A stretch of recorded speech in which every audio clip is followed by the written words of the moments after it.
I would ask the Minister of Justice what the estimated cost of the provisions of this bill would be. The Honourable Minister of Justice.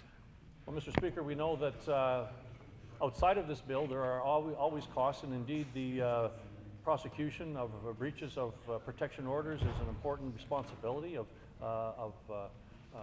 Manitoba Justice, and that will continue, Mr. Speaker.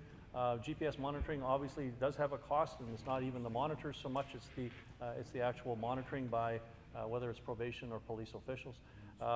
The other changes in the legislation are largely within budget. It is an expansion and a strengthening of the existing regime, but if there are any costs that become unforeseen, we will attend to those.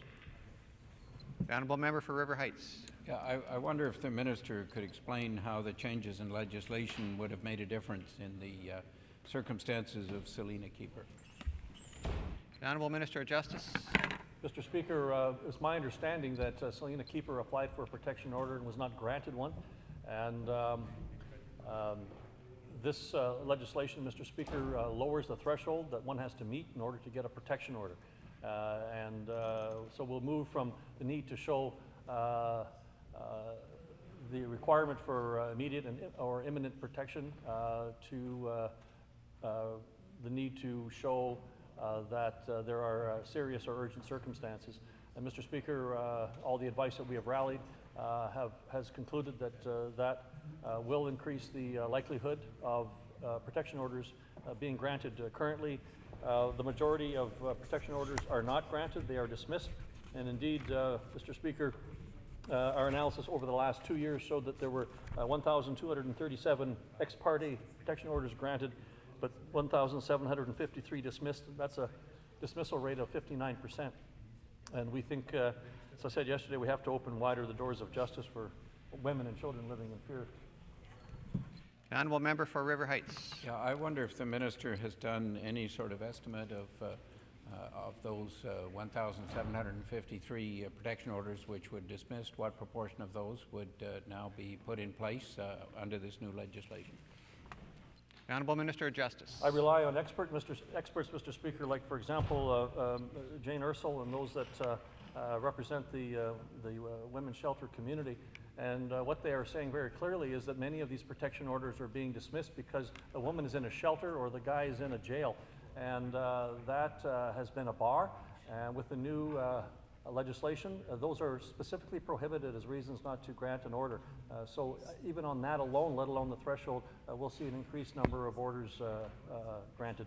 Mr. Speaker, I want to comment briefly on Bill 11, the Domestic Violence and Stalking Amendment Act.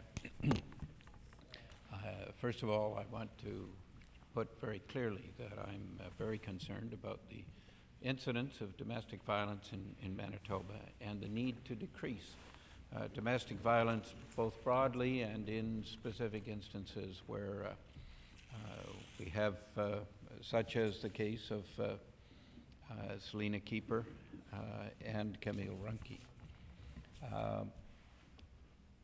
I think in moving forward on this legislation, there are, as well as the desire, which is the right desire to decrease domestic violence, there needs to be some careful look at this legislation from the point of view of issues of individual rights. There have already been concerns about putting tracking collars or GPS systems on someone without even them appearing in court. There are some things which are important, and we need to make sure that the appropriate framework for human rights are there and are followed. There are some potential concerns about cost. If we're going to move from 1,200 protection orders being granted to a system where we have double that, 2,500 protection orders, what does that mean? We need to think about that in terms of the court system, that in terms of the cost, if we're going to be putting GPS monitors on a lot more people, and so on. You know, In fact, that made a huge difference in terms of decreasing domestic violence, and that's one thing, but if we impose a big burden and an increased burden in terms of protection orders and the ramifications of those, then without having any decrease in domestic violence, then that's another thing. And I note that the bill, in spite of the fact that the minister has talked about wanting to base what he does on evidence, that there's no provision in this bill for ongoing scientific research which would lay the basis as we move forward for the evidence to undertake new activities or not undertake them. And so that is one part of the bill which certainly is lacking here if that's the minister's intent, and maybe the minister will bring in some amendment. But I think that because of the strong words of the minister in terms of wanting evidence, we would have expected that there would be some attention to ensuring that there was the underlying scientific research so that we knew moving forward what actually works and what doesn't. When the minister of current Minister of Justice was the Minister of Family Services, he brought in an approach which resulted in many more children being brought into care, and doesn't appear to have changed the safety of the children in care all that much. In fact, it's caused a lot of trauma to many families, and it was without the approach to prevent and approach to support families. And so that has caused, because it was a very reactive approach, appears to have been responsible for some real concerns, to the point where we now have about 10 times as many kids in care as Australia, New Zealand, the United States, the United Kingdom, Sweden. We're out of line because we reacted one way in apprehending lots and lots of kids because we were scared they might be in danger in their biological home, but we forgot to consider that they may be in danger in their foster homes sometimes too, and we forgot to look at the trauma that's associated with taking a child out of their family, and we forgot to consider putting the major resources at that juncture and the major change in approach that would have supported families in a way that we didn't need to apprehend kids in the way that is safe. I mean, it has now been well shown. In fact, it was known at the time that the current Minister of Justice was the Minister of Family Services, that there was an approach in Perth, Australia, and Western Australia, which was called the Signs of Safety, which enabled many more children to stay with their family, but used a model which actually enhanced safety and enhanced the ability of the children. So I think we need to make sure that we are not responding in a way that could cause other ramifications, and we want to make sure that what we do actually has an impact to decrease domestic violence, which I think is a result which all of us want. It's interesting that the minister now in this bill has a very strong commitment to firearms control, whereas for 16 years he was adamantly opposed to any form of firearms control. And I think that the minister obviously has been converted in his view in terms of certain areas of firearms control, but it shows that the minister has been going back and forth, and what we want is a circumstance where we're able to reduce domestic violence. I believe that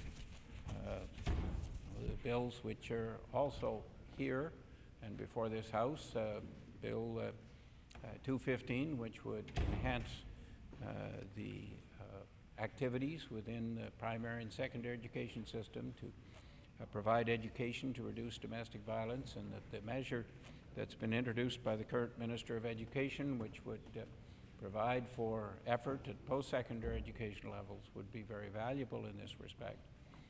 And then not to say that there's not some very potentially important and useful new tools within this measure, but I think that with a broad approach and with care in how we manage this particular bill, then we need to be listening at committee stage very carefully to what is being said and what will work and what won't and what are the ramifications. I mean, if we have, for example, moved from 1,200 protection orders up to 2,500 protection orders, one of the things that I have experienced is a number of circumstances where protection orders have actually made it much more complicated for two parents to be having joint custody, to be looking after kids where there's families which are separated.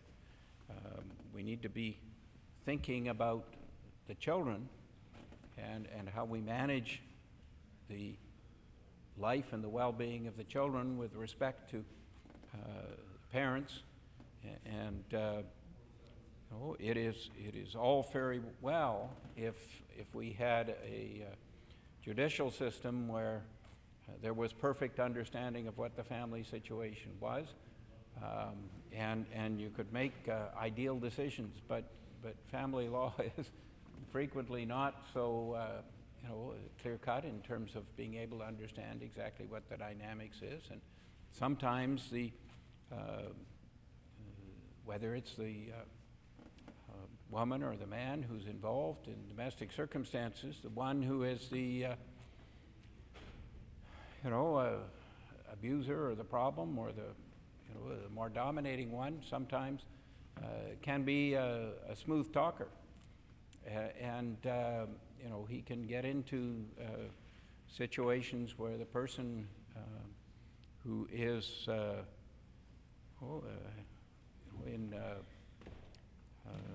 the other person can be in a much more difficult situation. In fact, there is some work which suggests that in the system in the United States, and I understand to some extent here, that where you have a custody dispute, for example, that where there is a concern on parent A that parent B is being abusive and that the child may be at risk or the children may be at risk, then Child and Family Services, I understand, does not investigate that except under very extraordinary circumstances, because they consider this part of a separation or divorce or a domestic dispute, and that they won't interfere, and that all too often it appears from the literature, and as I say, particularly in the United States, that the child actually is given into the custody of the parent who is the more domineering, persuasive, better talker, and abuser. And we have to be aware of these kinds of circumstances and make sure that the family situation, the domestic situation that we're talking about, what exactly is happening, and that's not always easy to determine.